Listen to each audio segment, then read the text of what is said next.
everybody, it's your main man Kevin Breezy. Before we get started, remember, please hit that subscribe button.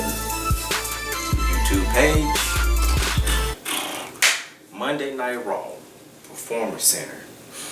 It wasn't as entertaining as SmackDown was. It wasn't.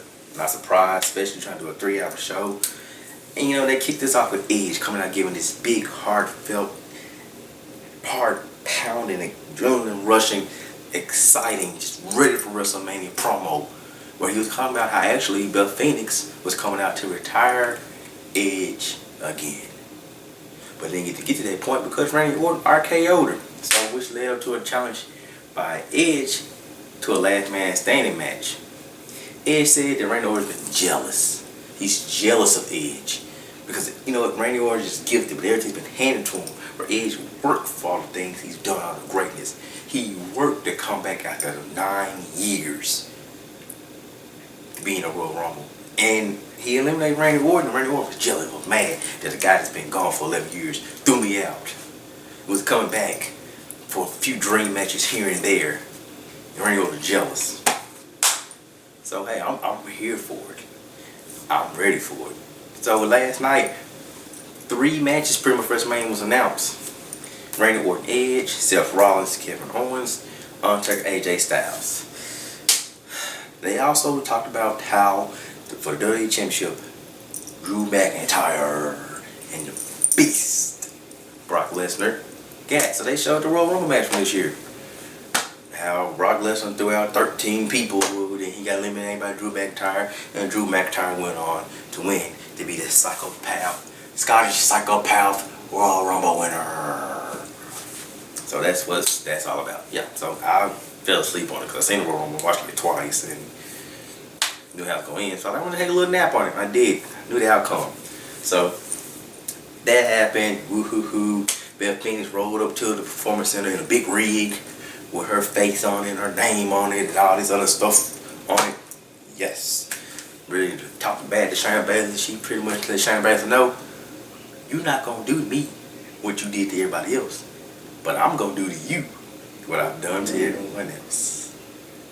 Oh yeah. And I like the way they build this match up. They make it seem like Shayna Baszler could actually win this match. Becky could be in trouble in this match. And that's what it needs to be when you're trying to build up a future talent like Shayna Baszler versus the man, Becky Lynch. That's what you're supposed to do. That's how this works. And it's working. It's working. And you know, Kevin Owens accepted Seth Rollins' challenge for WrestleMania Performance Center, talking about how everybody thought he wasn't fit to be in WWE, how Seth Rollins said it, how he ready to prove people wrong, how he had made so many moments at the Performance Center. He's going to make another one by beating Seth Rollins. Seth Rollins down one of his disciples, Razor, torn bicep. What was it, ankle? I think it was Razor. Anyway, so hey, it's interesting how they play that out. And it's just at the Performance Center, it's okay to do interviews and stuff like that and have matches because it gets kind of used to the crowd. It gets kind of woo. You know, I understand the show goes on, but you know, they should have pretty much just had, you know, like show highlights because it was Stone Cold Day, 316 Day. You should show a whole bunch of Stone Cold highlights. He has plenty, guys. He has a lot to show. That would have been a great thing to do to build up a lot of time.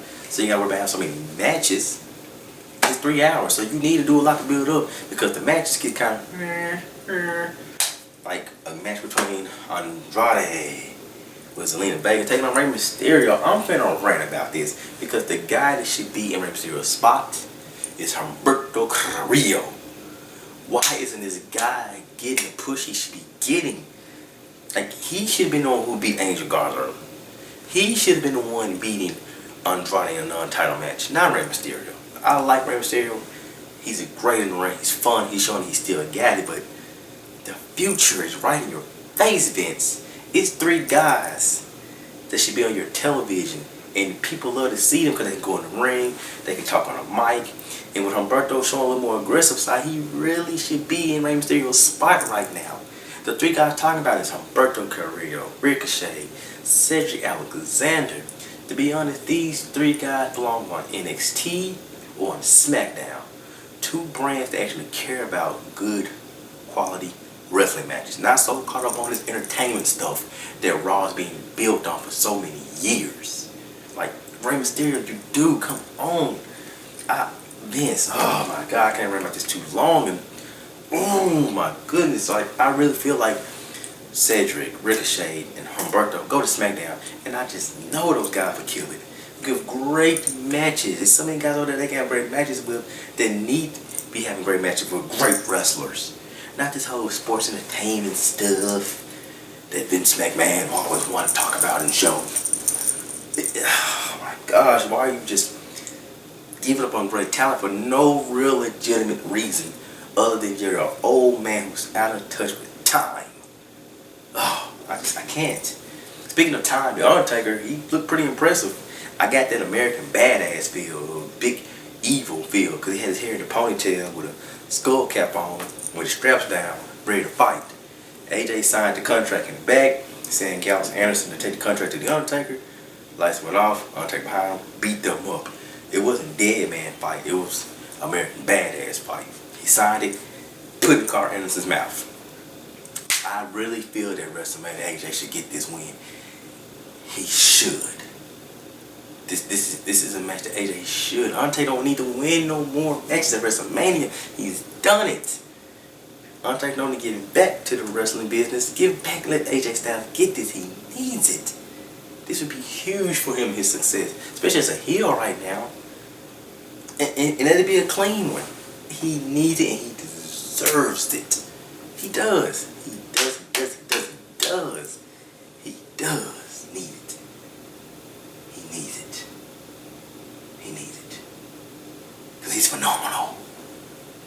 Close show out, Stone Cold explained about 316 Day. Came out, drinking a few beers, gave a few stars. Booyah!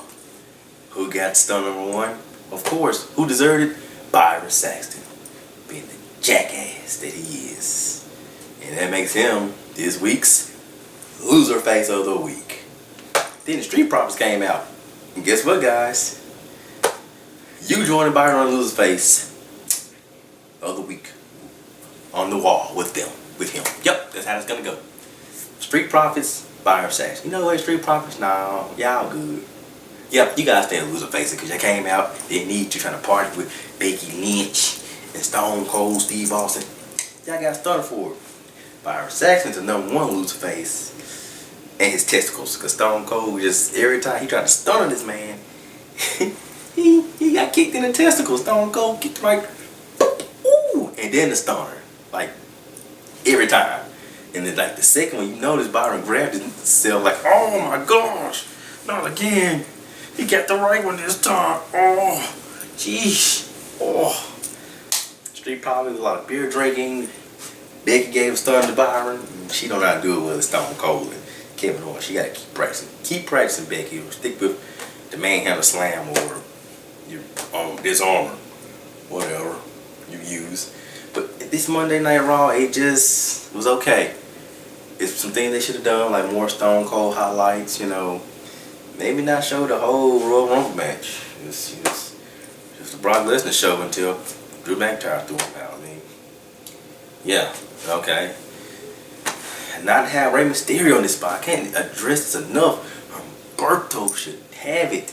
And especially Rey Mysterio's history of having injury problems and knee problems. You need somebody young like Humberto to be holding this spot because he can. He can, he should. But anyway, this Monday Night Raw was alright. It's okay. Getting us ready for it. I just feel like with all that's going on with this coronavirus, it's just throwing things off in the wrestling world. A lot of wrestling shows are getting canceled. WrestleMania still happens, but it's going to be at the Performance Center with no audience. Which I really feel like that's going to be hard to really just sell. Even if they had an NXT takeover, it's going to be hard to sell without a crowd. So I'm praying that everything just has a complete turnaround. And that these fans around the world and in America, they can come and enjoy WrestleMania and the NXT takeover. Like, I'm going to enjoy it at home if it was a live crowd. I'm going to try to make the best of it with no audience. Which, hey, it is what it is. It's main man, Carol Brizzy. You know where to find us on these social media sites, on YouTube, Instagram, Facebook. Since just like on Raw SmackDown, no crowd, we're gonna take this lonely road on